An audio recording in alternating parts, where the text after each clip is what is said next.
ভালো তো এই জন্য একটু ভালো পথ পেয়েছি। আচ্ছা আচ্ছা ভাই বুড়ি বাড়ি গিয়েছে ভাই।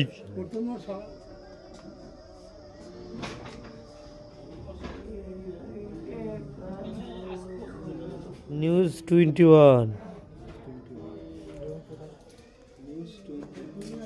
উপরেই আন্টি। ও দেখি তো ভালো, এই সবাইকে আপ্যায়ন করে, তারপরে ইয়ে করে, সবাইকে যত্ন করে। পাগল আছে, মানে অসুস্থ মহিলা আছে।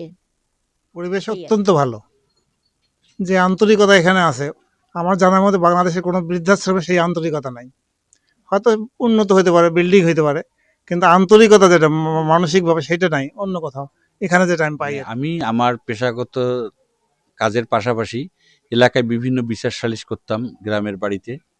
তো সেই প্রেক্ষিতে আমি যখন বিভিন্ন সময় বিভিন্ন বাবা মারা এসে বলে যে তার সন্তানরা খারাপ, তার সন্তানরা তাকে মারধর করে অথবা বাড়ি থেকে বের করে দেয়, খেতে দেয় না। তো তখন প্রথম আমি বলতাম যে ঠিক আছে, আমাদের এখানে থাকো, জায়গা আছে। এই যে চিন্তা ভাবনা, এখান থেকে আমাদের এই বৃদ্ধাশ্রম শুরু হয়ে গেল 2022 সাল থেকে। তো তখন থেকে আমাদের বিভিন্ন জায়গার অবহেলিত বাবা মারা, যেটা যারা বিশেষ করে রাস্তায় পড়ে থাকে বা যারা সন্তান থেকে একেবারে বিতাড়িত, তারা এইখানে এসে আসে। আমরা চাই যে আমাদের বৃদ্ধাশ্রমটা যেন আরো একটু মানে পরিবেশগত দিকে, অবকাঠামোর দিকে যদি একটু উন্নত হয়, তাহলে বাবা মারা আরো ভালো থাকবে ইনশাল্লাহ।